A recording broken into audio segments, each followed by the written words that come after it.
C'est ça, absolument. Eh bien, écoute, oui, comme je te disais tout à l'heure, puisque passionnés, nos jeunesses passionnées, donc il fallait, si tu veux, parler de ce qui nous faisait plaisir. On ne trouvait pas ça dans la presse. Donc on a créé ce qu'on appelle les fanzines. Donc fan de cinéma, zine magazine, donc c'est la contraction, si tu veux, fanzine. Donc il y en a eu quelques-uns, il y en a qui sont devenus d'ailleurs des magazines par la suite. Et moi j'ai édité plus de 40 numéros de mon fanzine, New Rocky in Nice, qui parlait donc bien sûr de rock'n'roll, de rockabilly et de cinoche. Et j'ai écrit des bouquins. J'ai écrit un bouquin sur le cinéma fantastique français. J'ai écrit un bouquin sur les salles de cinéma de Nice. Après, j'ai fait des thématiques sur Giuliano Gemma, tu sais, l'acteur italien de western, Alain Delon italien en fait. J'ai écrit beaucoup de thématiques sur le fantastique et le rock'n'roll. Bon, bref, si tu veux, j'ai toujours développé en écriture, si tu veux, la passion de ce cinéma et bien sûr du rock'n'roll. Parce que je te le dis, il faut le répéter, dans les années 70 et même dans les années 80, il n'y avait pas vraiment un écho dans les médias officiels. Tu vois. Après, il y a eu cette fameuse mode vintage, mais qui est souvent, si tu veux, récupérée par des gens qui ne savent pas de quoi ils parlent. Et surtout des gens qui n'ont pas connu live, tu vois, intramuros, ce cinéma. Moi, je l'ai connu, et les gars de ma génération, les nanas de ma génération, nous l'avons connu dans les salles de cinéma. Nice était la deuxième ville de France en matière, si tu veux, de nombre de salles. Elles ont toutes disparu. Alors, ce qu'il y a de curieux, une anecdote, c'est que quand les cinémas de quartier ont disparu, ça a été l'ouverture des vidéoclubs, des cassettes VHS. Donc les cassettes VHS, si tu veux, les vidéoclubs, la cassette VHS a remplacé en quelque sorte les cinémas de quartier. Et puis elle aussi, la cassette VHS est morte quand il est arrivé le numérique. Donc ça a vraiment été la fin d'une époque. Alors on a retrouvé sur les standards numériques, si tu veux, des films de quartier, mais pas tous. Il n'y a pas eu la réédition de nombre de films qui étaient dispo en VHS. Ce qui fait qu'aujourd'hui, c'est un peu la chasse, si tu veux, à des incunables, à des raretés qu'on essaie de retrouver. Donc ça, c'est le travail, si tu veux, des collectionneurs de ma génération. Et on essaie de continuer d'écrire sur ce cinéma et de déblayer. Tu l'as vu sur Facebook, je parle de gens qui ne sont pas trop connus, parce qu'il faut rendre hommage à toute une génération de gens, si tu veux, d'acteurs et d'actrices qui disparaissent et qui ont fait ce cinéma. On parlait tout à l'heure des cascadeurs, bon, tout ça on va développer. Bruce Lee, tu prépares une belle émission sur Bruce Lee. Donc tout ça on va développer. Bruce Lee est connu. Il y a des gens qui sont moins connus, si tu veux. Bruce Lee a été archétypal. Hein. Et donc il a amené tout un pan du cinéma populaire, le cinéma de kung-fu, qui a été aussi la fin des cinémas de quartier et qui a été le début des VHS. On trouvait un nombre incalculable de cassettes VHS de kung-fu. Donc tu vois, c'est un univers complet. Tu vois, c'est une cosmogonie cinématographique en fait. Voilà. Et donc le boulot, c'est de continuer, si tu veux, à exploiter et à bosser sur ce chantier. Voilà.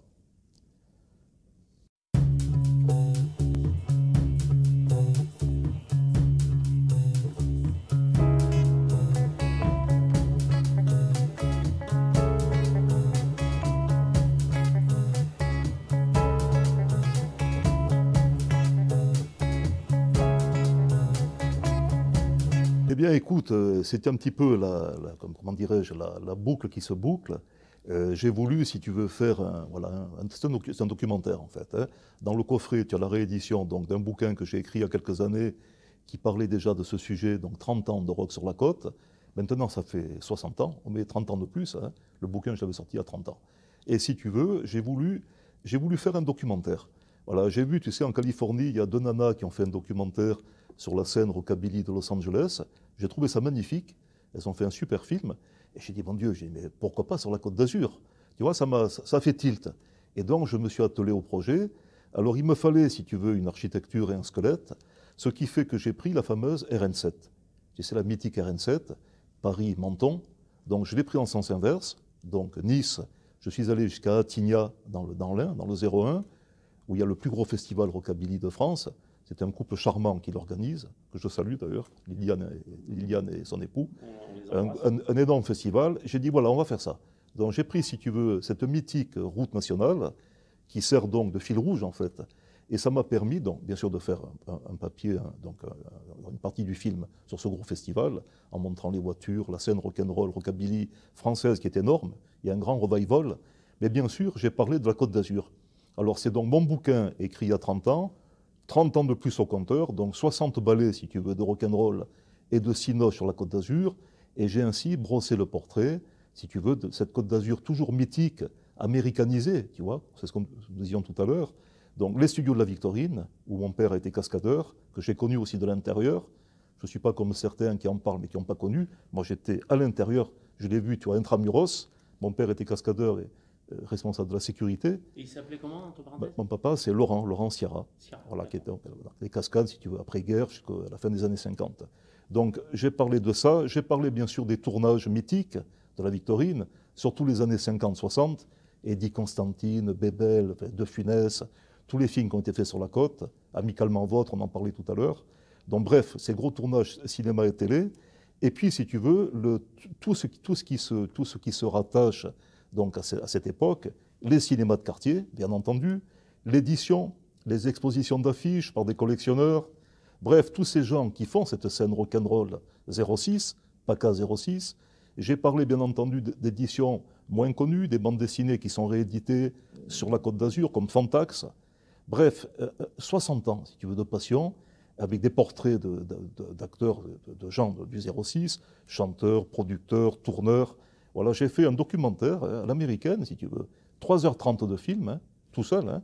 Et donc voilà, c'est un peu, si tu veux, l'aboutissement de ce que je te disais tout à l'heure, c'est-à-dire cette passion de ce cinéma, de cet art populaire, et je voulais laisser une sorte de témoignage. Hein, voilà. Alors ça a eu un beau petit succès. Hein.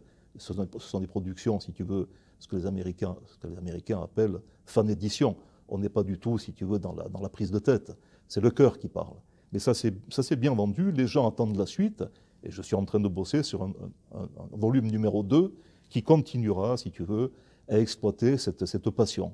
Les gens ont besoin, il y a une génération, tu sais, qui a besoin de partager un peu sa jeunesse. Tu vois, donc les mecs, si tu veux, aujourd'hui qui ont mon âge, entre disons 50 et 70 ans, qui ont connu ces époques, ont besoin de partager, tu vois, de léguer, tu vois. Et tu as une nouvelle génération qui arrive aussi, et qui veut avoir cette formation, en fait. Tu vois, c'est un peu le passage, tu sais, de passion à passion. On donne, si tu veux, on tend, si tu veux, la connaissance, et puis c'est aux jeunes à la saisir, et puis à développer tout ça. Voilà, donc c'est un peu une mission culturelle, si tu veux. Mais tranquillement, on fait ça avec le cœur. Mais moi, je rajouterais quand même qu'il est dommage que notre maire ou d'autres maires avant n'aient pas vu ton travail. C'est-à-dire, tu sais, en fait, on travaille un peu en artisan. Comme c'est de la fan édition, on est toujours resté, si tu veux, dans un créneau de fan éditeur. Voilà, avec un public donc de fidèles, tu vois, et c'est ainsi, tu sais, aux quatre coins de la France. Mais c'est dommage parce que tu es un passionné, tu aurais oui. fait vivre des choses. Écoute, je pense quand même que les mois qui vont venir. Oui, je pense, on y travaille, tu le sais, Thierry. Bien sûr, bien sûr. Et toi aussi, tu fais un gros boulot en amont. Hein. Je pense, si tu veux, qu'on va développer des choses, disons, plus importantes, avec plus de matos, plus de moyens, pour continuer, rester dans la fan édition, l'amour de ce cinoche et de cette culture, mais avec de plus gros moyens. Donc tu sais qu'il va y avoir de belles choses qui arrivent. Et on parlait de Bruce Lee, tu sais qu'on va travailler sur Bruce de façon tout à fait correcte et conséquente.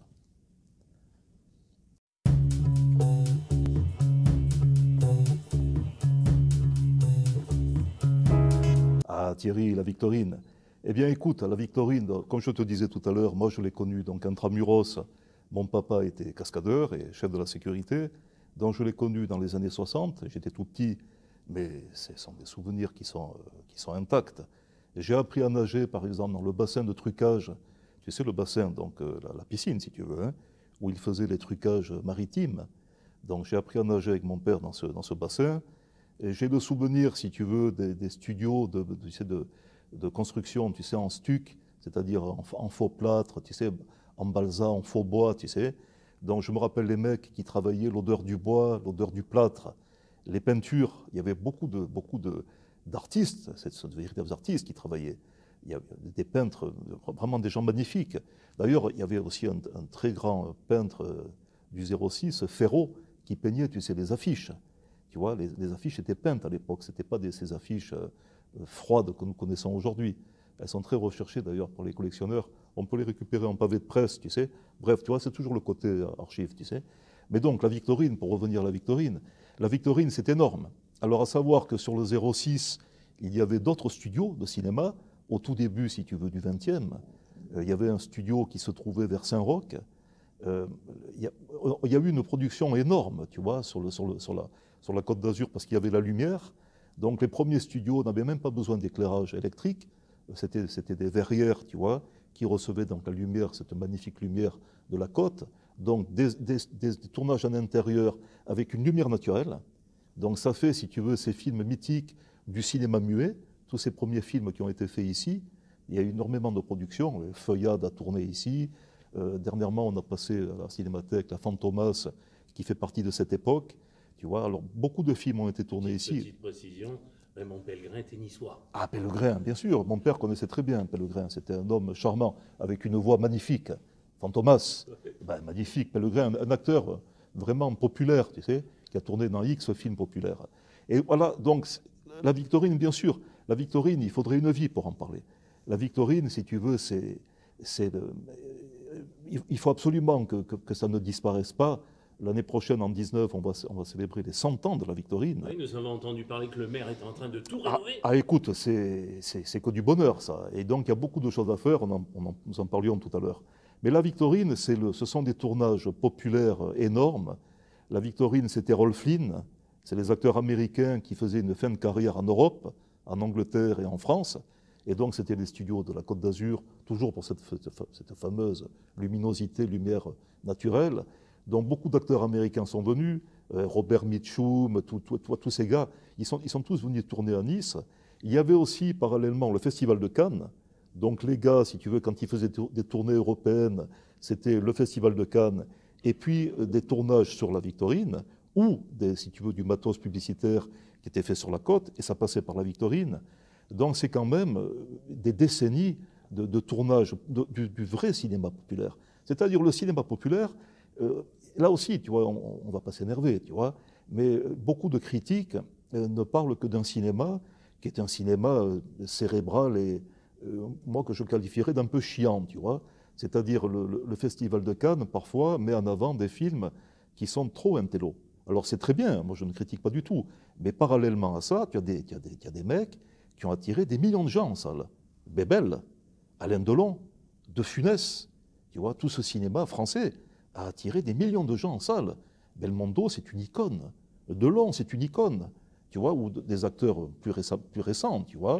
Paul, son fils, vient de le dire dans le dernier documentaire, il a quand même tourné 16 films sur la Côte d'Azur. Ah, mais Jean-Paul. Bébel, c'est... Les gens qui allaient au cinéma, le cinéma populaire, tout à l'heure, on évoquait les cinémas de quartier, si tu veux, mais les cinémas de quartier, ça attirait un public populaire, mais au sens noble du terme. C'est des gens qui n'avaient pas trop de sous. Le cinéma, c'était vraiment une sortie, si tu veux, tout à fait importante. Moi, je me rappelle de mecs, d'anciens, qui s'habillaient pour aller au cinoche. Tu vois, le dimanche, le gars, il allait au cinéma avec sa famille, et le mec, il se mettait bien, tu vois. Le cinéma, c'était très important. Il n'y avait pas la télé, ou du moins, la télé n'était pas encore implantée comme elle est aujourd'hui. C'était pas ce lavage de cerveau. Donc, les gens, si tu veux, allaient au cinéma pour s'évader, et les gens allaient voir des films d'évasion. Les mecs, ils n'allaient pas au cinéma pour se prendre la tronche, tu vois. Donc, c'était le western, c'était les films policiers, c'est le cinéma que je défends, hein. C'était les films de KPDP, d'ailleurs on parlait. Ben, Jean Marais. Jean Marais énorme. énorme. Ont tourné plein de films. Et puis Gérard Barré, tu vois, Gérard Philippe, qui était de la région, a été aussi un acteur de films de KPDP. Tu vois, donc, Delon a tourné Delon, des films à gogo.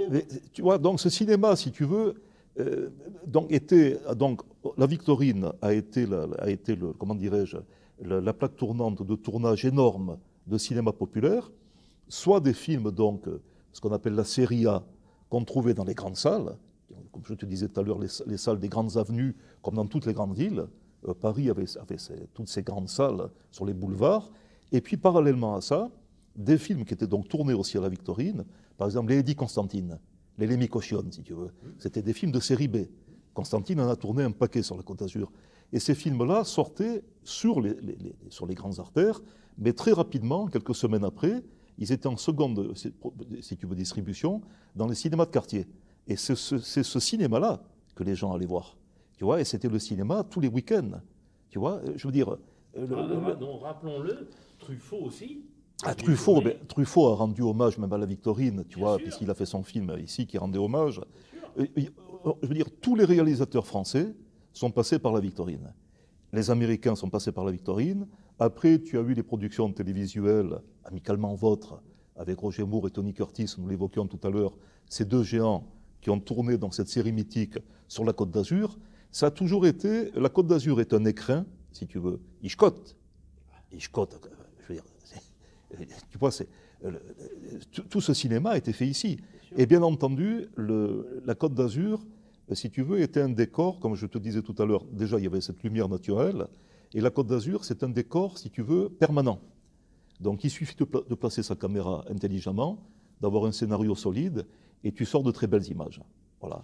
C'est ainsi que les choses se sont faites. Et je suis heureux de voir que, j'espère, que l'année prochaine, il y aura vraiment une célébration conséquente pour les 100 ans de la Victorine. C'est pas rien. Et tu sais que ça va se rappeler la Victorine. Oui, ça c'est sûr. Ouais. Et non plus les studios Riviera, ouais, c'est ça. Non plus les studios Riviera. Et d'ailleurs, quand on va sur la voie express, nous voyons déjà le panneau La Victorine. Magnifique, ça. Ça y est, c'est fait. Magnifique. Donc j'espère que Monsieur le maire, Monsieur Estrosi fera des belles choses. Je pense qu'il y a des choses. Oui, Victorine. je pense qu'il y a des choses qui vont être faites. Et tu sais qu'on a ce projet de faire quelque chose avec la télé sur cet espace mythique. Bien sûr. Affaire à suivre. Affaire à suivre. Affaire à suivre.